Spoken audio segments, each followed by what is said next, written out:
500, which is every one of us some people say that the boss say they pay 4,000, they buy us, they pay money. So before they give our document, it will be 2 years. Just imagine, I taking care of 6 living rooms, 6 bathrooms, the kitchen part. I'm not even talking about it. And all these things are limited. I can clean them every morning, day and night. I will even sleep to a good hour. We don't even eat on time. We start work 4 o'clock in the morning. Some people 3 o'clock. Before we go to bed, 12 in the night, 1 in the night. The situation is too complicated for us right now, and we don't even know how to handle it. Some of us they even attempt raping or they rape some of our friends. Beat on some of our friends, break their hand, break their finger, injecting, and they can even receive. Some of our friends are swelling up. Some of our friends we don't even know their location. We manage to escape. I see the arrow was sleeping. I see him would be in my chair. I see the arrow that was sleeping. See the arrow. See the arrow was sleeping. I am my chair. The arrow was sleeping. Got off in the pool. I see our arrow. One of our friends, Sarah, and said, yeah. I see what she Sarah and said. And the arrow was sleeping. And the arrow. So as you can see, after we escaped and we came in a safe house, we got a church. The Filipinos, they won't helping us here. So, I just wanted to come out of that for a little bit because, as I said, this is quite heartbreaking to see young girls being subjected to this level of harm, being treated worse than animals, being lured into these situations. It is heartbreaking. I mean, that's not even sufficient of a word, but that's the only one I can muster right now. It's quite hard for me to even have this conversation, but as I said, it's so important for us to have it. So when we discuss human trafficking, we talk about human trafficking. It is not just this performative event where you have men in orange jumpsuits parading, where the justice system is parading them around and pretending like they're actually addressing this issue of human trafficking. The society needs to see the other side of this, right? And that's what I just showed you.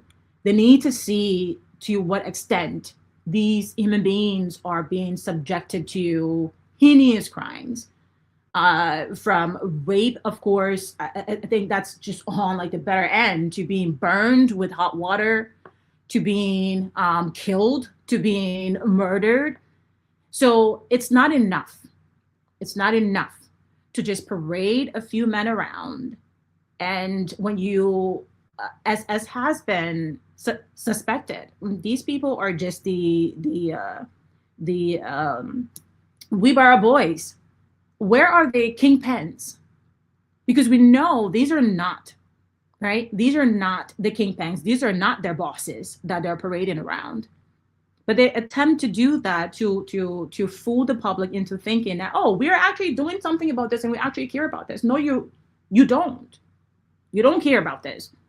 As I mentioned, there has the U.S. State Department published a report that indicates that Liberia is not addressing human trafficking at the level of which it should be addressing it.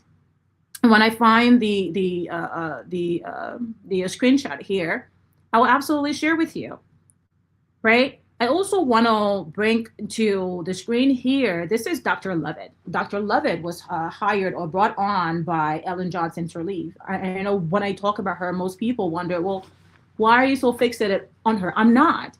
I need you to understand and he's going to highlight that the election of Ellen Johnson Sirleaf was beyond revolutionary. It was a defining moment for women everywhere in the world. We finally thought we are going to support this woman to excel in this position when she does. She's going to not only create policies or not only influence policies to alleviate the burdens of women and the suffering of women. She's going to make it a priority. Instead, we saw the opposite of that. And that's why it's so important to continue to highlight this. If a woman leader, such as herself, who had all the resources, there was nothing that Ellen would ask for, she would not be given, to not be able to institute structure, systems that protect women, especially for such a small country as Liberia. And we continue to see these problems specifically targeting women, right? You talk about 70+%. It's a big failure. It's beyond a big failure on her part. But I'm going to let Dr. Levitt speak about it, and then we'll respond or continue from there.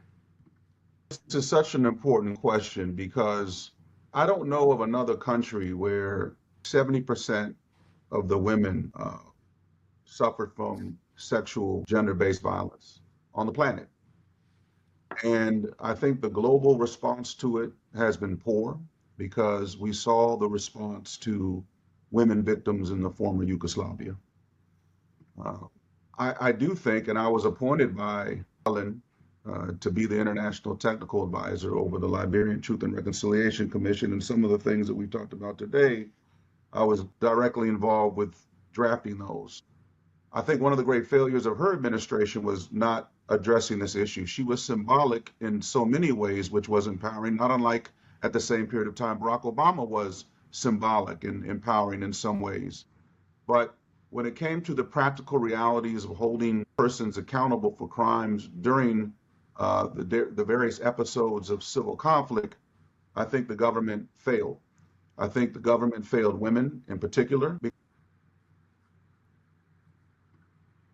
Okay, so that's I mean, it's not just what Fanta Kamara say, right? It's evident, and so many people know this.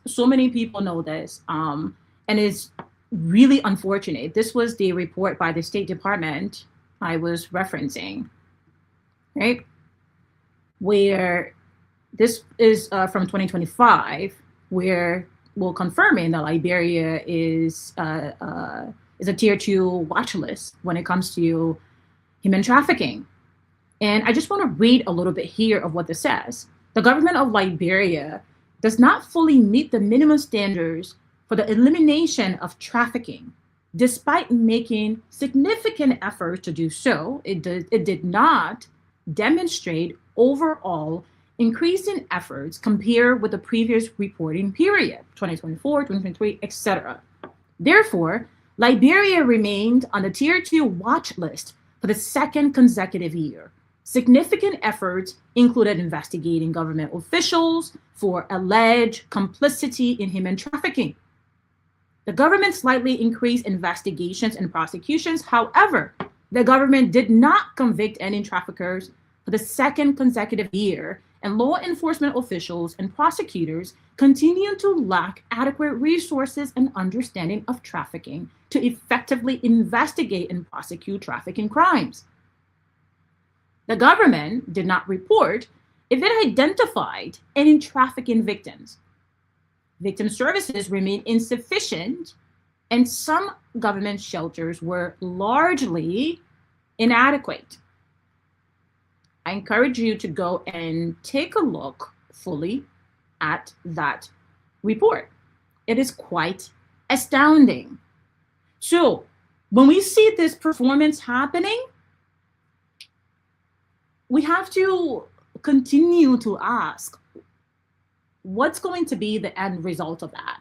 Is it just going to be, we parade them in orange jumpsuits, 2 seconds later, when the public forgets about it, we're going to release them? Well, you be the judge of all of this.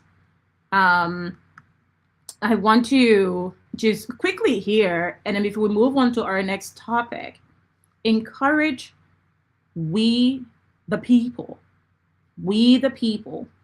to continue to hold our leaders accountable when it comes to these issues, especially those affecting our humanity.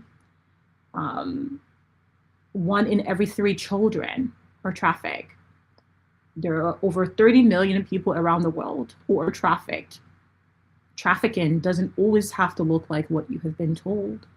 It comes in many different forms, and we have to pay attention to it, which is why I want to, again, go over some of these so you can fully understand and be educated. That's the whole purpose of this show, right? It's for us to learn together. It's for us to grow together, because the more informed we are, the better decisions we're able to make. So I was able to put together a human trafficking word map here.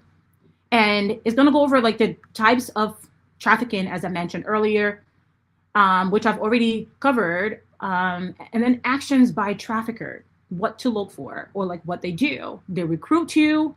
They will come to you and say, oh, let me take your child. And so they engage in this active recruitment. That is certainly a telltale sign. Pay attention for that. They will offer, of course, transportation, the harbor, they control, and they do all of this to exploit. Common signs of people being trafficked, right? What to look for, because sometimes we live in a community where people are being trafficked, but we don't know because we don't pay attention. So look for fear and intimidation, which is what they were imposed on those people. And we can also look to see, well, why is he scaring her so much? Why is he yelling at her so much? Why, right? Why are they subjecting this person to such fear? That is a sign. They will restrict their movement, right? They don't pay them often for work that they do. They're unable to speak freely. They're living and working under supervision constantly. In other countries where technology is more advanced, they're under constant camera or surveillance, right? 24/7, they're being surveilled. And what law enforcement can really do, because often they think it requires astronomical interventions. Well, it doesn't. You only need to create like hotlines. Law enforcement needs to be more engaged. Victim services needs to be enhanced. It's not enough to say we only have 2 safe houses for victims. And oh, the house full, we can't bring anybody else though. I know that 50 victims that we found here, or where are we gonna take them? Why are we constantly having these discussions? When it's so easy, it doesn't take much to put up a few buildings, or even leverage the amount of unused buildings that are around Liberia. Why can we not enhance victim services? If we're truly serious about human trafficking, we need to have legal support. There needs to be a legal team dedicated to prosecuting human traffickers, and the community needs to be educated. This is part of what I'm doing here, is educating all of us to understand what this truly is, right? And how does control happens? Someone said, well, how do I even know? Well, as I mentioned, right, in addition to the fear, the common signs, you have threats, violence happens to that person, debt bondage, and often will confiscate their IDs or their passports. So when for the girls who do travel to Oman and travel to Kuwait and travel to Ghana and travel to Nigeria and travel to Guinea and travel to Sierra Leone, they took their passports from them. They took their IDs from them.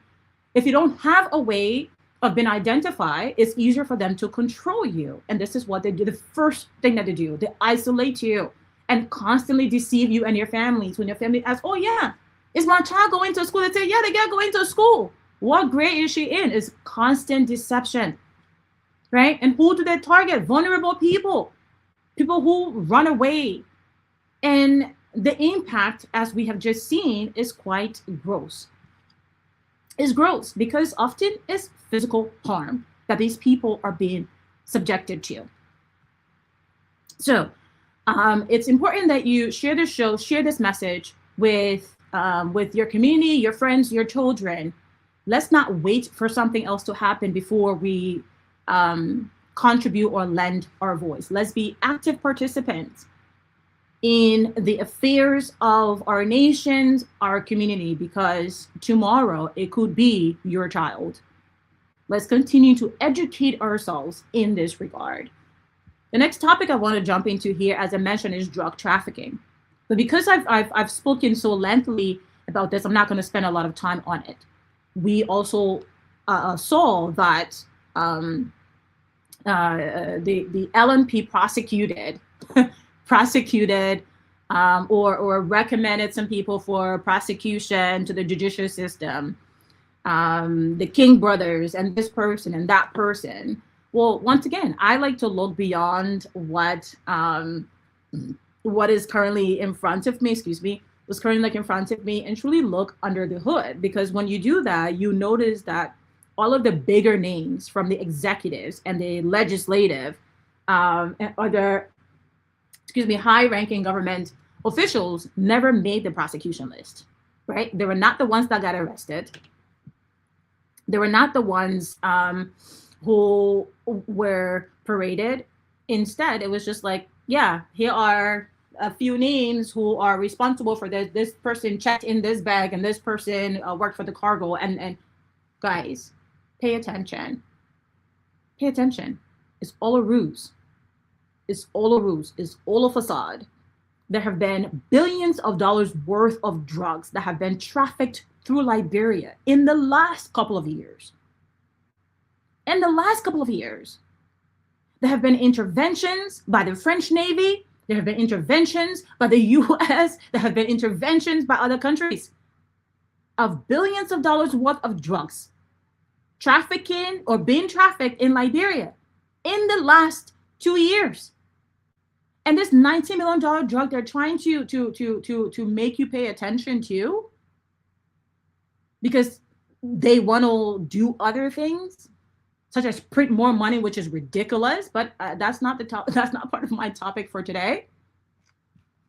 But there are often distractions, and that's what I want to call your attention to further provide evidence that our government is captured, our state is captured. This is the evidence of that. They arrest the layman instead of arresting the actual people. Again, I want to just go over this very briefly, right? Further indicators of a captured state, that the drug cartels control Liberia, control the executive, control the legislative, control our security apparatus. And I wish any of them will challenge me on this. They're all in the pockets of the cartels. They compromise politicians, legislators, right?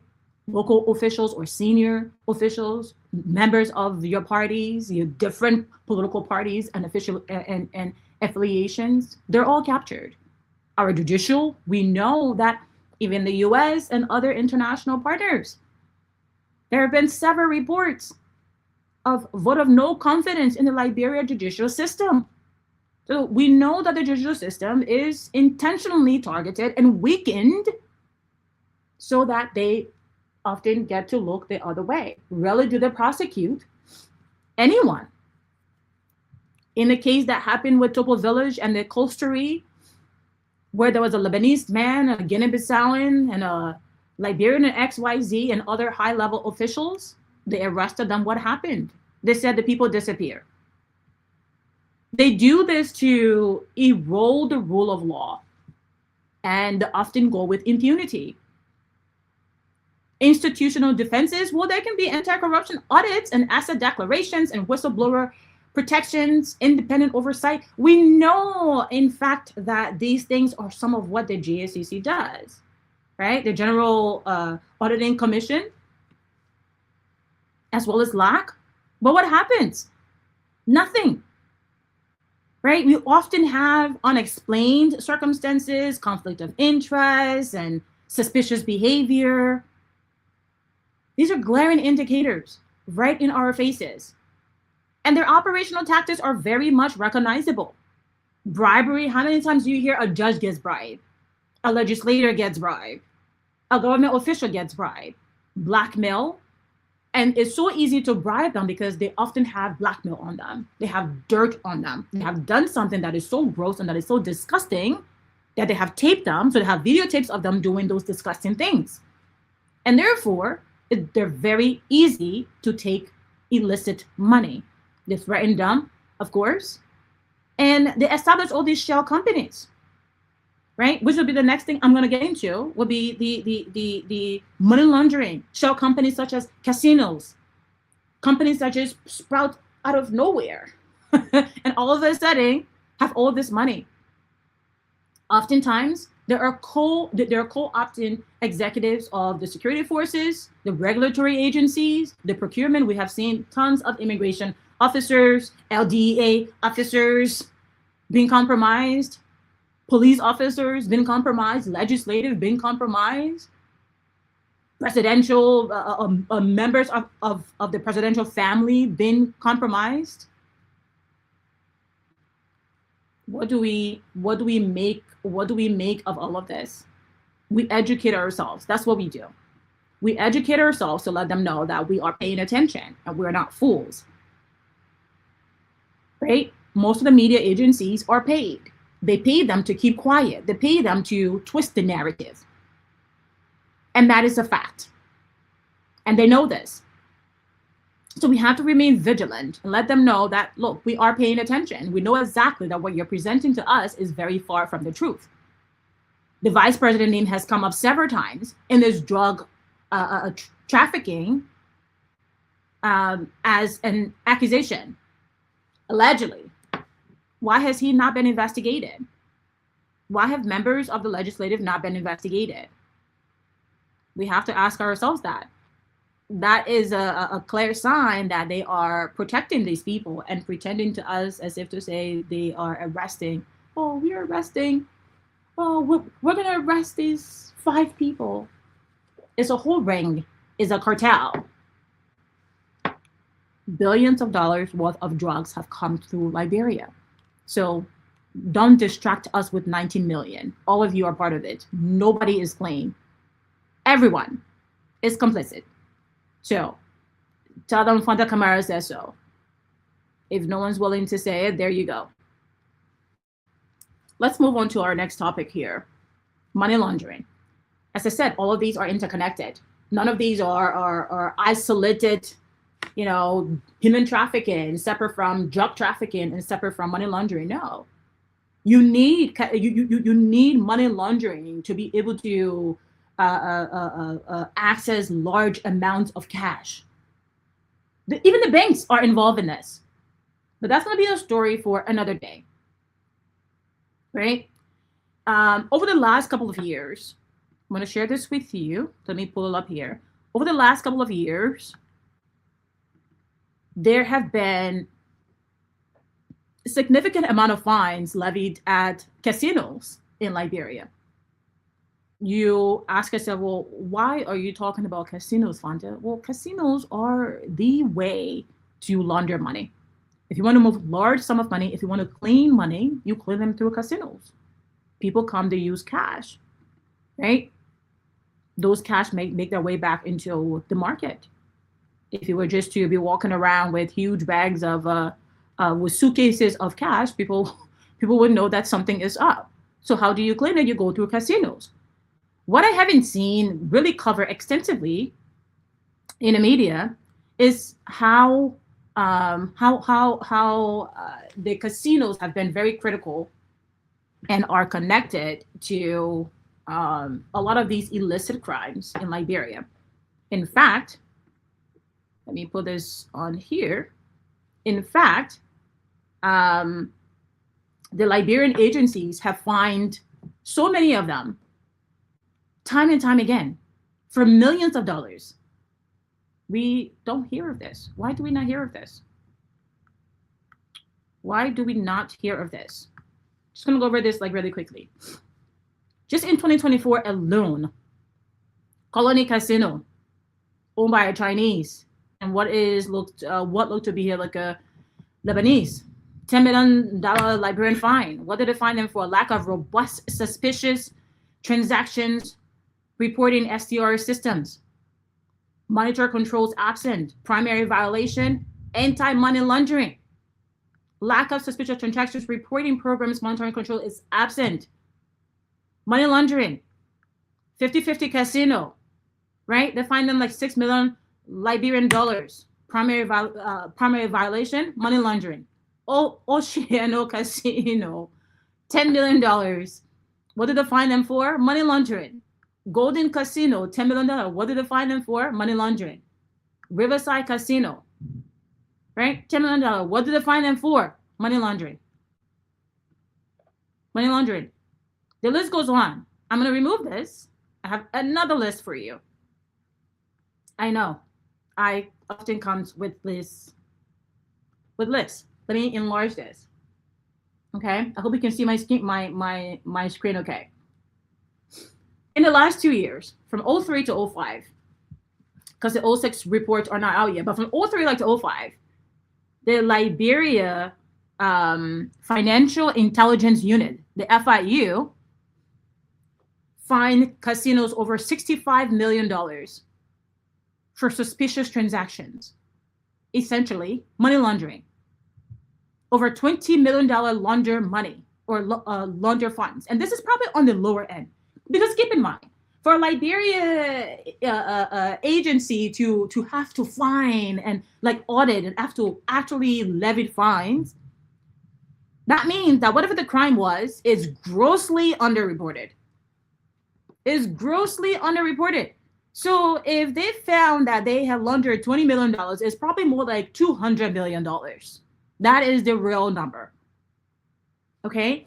Over 20 individuals is probably more like over 100 individuals because it's a whole network.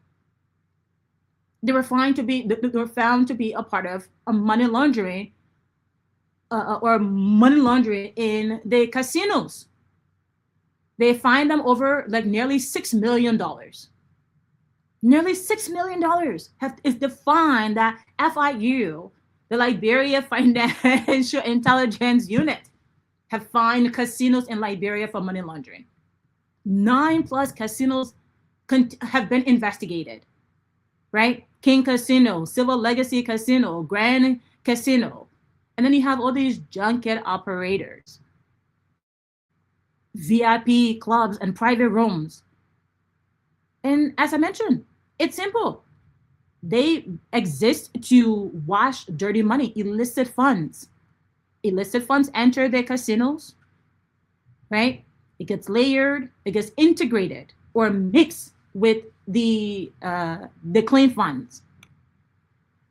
This is what is happening in Liberia. And the audits and reports that have been drafted, as I mentioned, the FIU, the Central Bank of Liberia, has also been involved, and along with international partners, the Intergovernmental Action Group Against Money Laundering in West Africa, GIABA, have also been involved.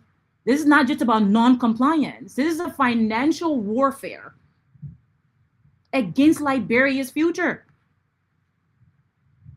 I'm providing this information once again for us to be in power and know that we have to act and act decisively and act knowledgeably against this very much captured system. Our state is captured. What more evidence are we waiting for? What more evidence are we waiting for? Okay, I want to bring in another file here. Let's see. This is probably one of the saddest thing I have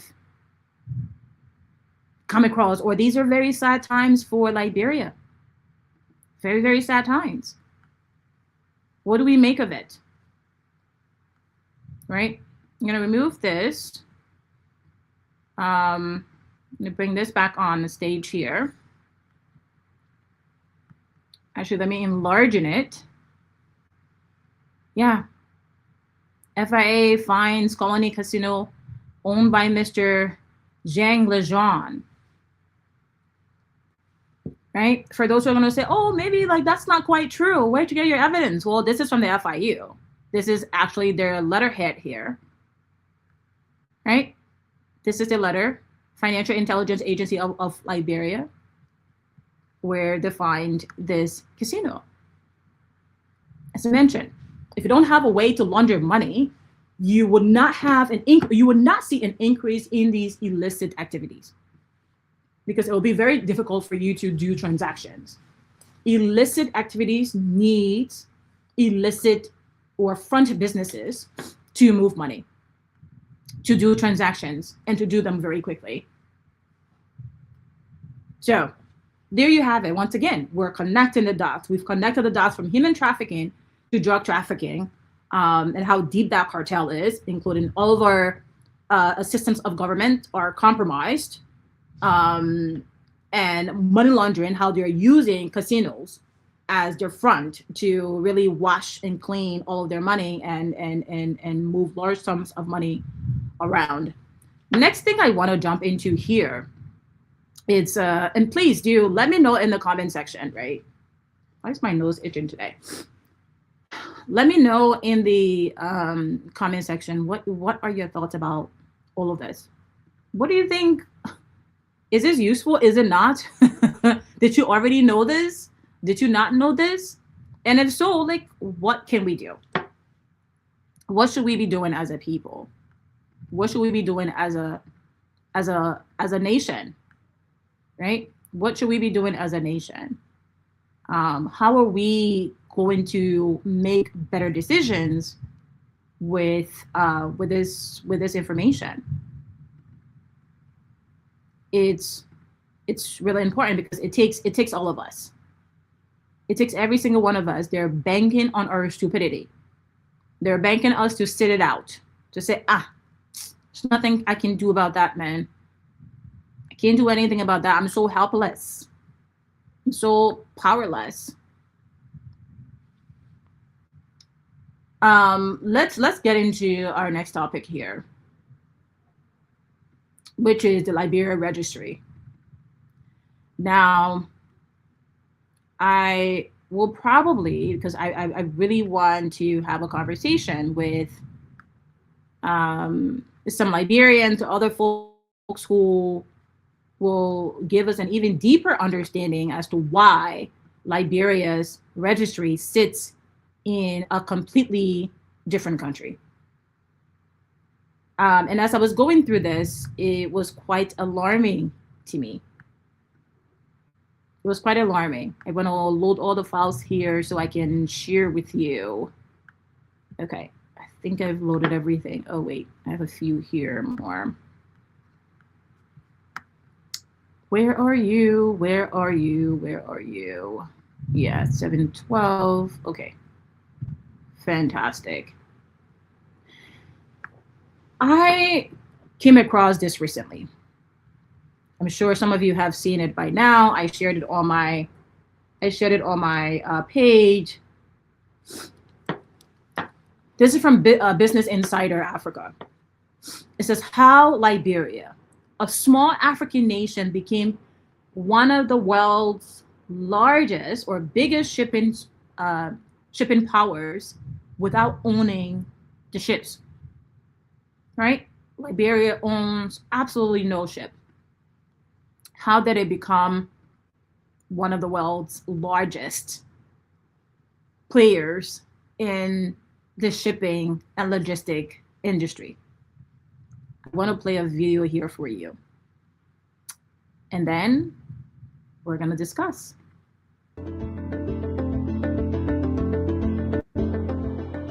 The Liberian Registry stands at the forefront of global shipping. With over 6,000 vessels and more than 300 million gross tons, we are proud to be the world's largest ship registry, representing 17% of the global fleet. Our strength lies not only in numbers, but in service. With more than 300 maritime professionals across 27 regional offices, our team delivers fast, expert support to ship owners, operators, and seafarers around the world. Innovation is at the heart of what we do, from our 24/7 duty officer video call system to our dynamic prevention program that monitors compliance across the fleet. We are constantly evolving to meet the needs of a rapidly changing sector. As the maritime industry transforms, representation becomes more critical than ever. That's why we maintain active engagement at the International Maritime Organization. I just wanted to pause it there for one moment. You see how Liberia is represented at the International Maritime Organization in these conferences? Are these people Liberian? Are they? Okay. Let me continue to have this play because this is quite interesting. Representing our clients' interests and helping shape the regulatory framework that governs global shipping. We are equally focused on environmental responsibility. Our Green Ship Recycling program ensures vessels are retired safely, ethically, and in accordance with international standards, reinforcing our commitment to sustainable shipping. We also lead in client-focused innovation through platforms like Waypoint, the Liska Client Portal, and our digital certification and billing systems. We offer ship owners and operators streamlined, transparent, and accessible services anytime, anywhere. Liberia is proud to be the #1 flag in gross tons and new buildings, including containers, bulk carriers, and tankers. This is a position earned through trust, performance, and a deep understanding of the industry's most specialized needs. We're not just the largest, we're the best open registry, offering reliable support, smart technology, and forward-thinking solutions to help our clients succeed at sea and on shore.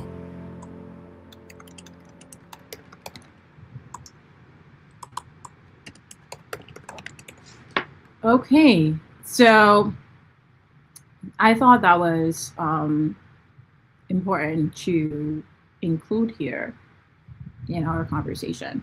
That is directly from the Liberia Registry website. There are a couple more images here I want to share, right? Such as this. There are over 6,000, in fact, according to their site here, there is about 6,200 plus registered vessels that flies the Liberian flag. Okay, there are over 550 professional auditors and inspectors, and it made me wonder of those 6,200 plus ships that are registered with Liberia or under the Liberian flag. How much revenue does Liberia actually receives? How much revenue? What does the revenue split looks like? And what you will find is that it is quite abysmal. It is laughable. It is tiny. The skill sets that are required to run a shipping registry and what Liberia gets in terms of revenue, and the excuse that is made for why it cannot be housed in Liberia instead of outside of Liberia, as we know our shipping registry does not sit in Liberia, is laughable. Okay, and for those of you who do not know, the Liberian shipping registry is in the US, is privatized. So it's ran by a private company in the US in Virginia. Liberia gets a percentage of the fees that is charged to ships for flying its flag. The way the revenue stream works is essentially this. As I mentioned, it is a private administration, and under Liberian law,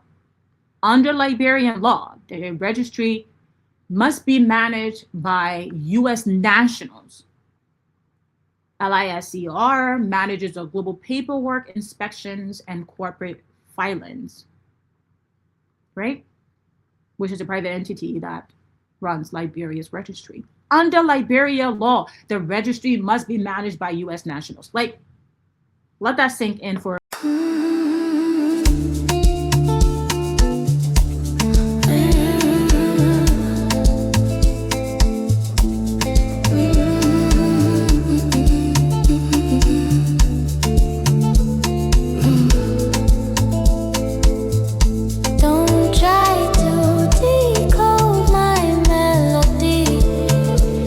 than rules.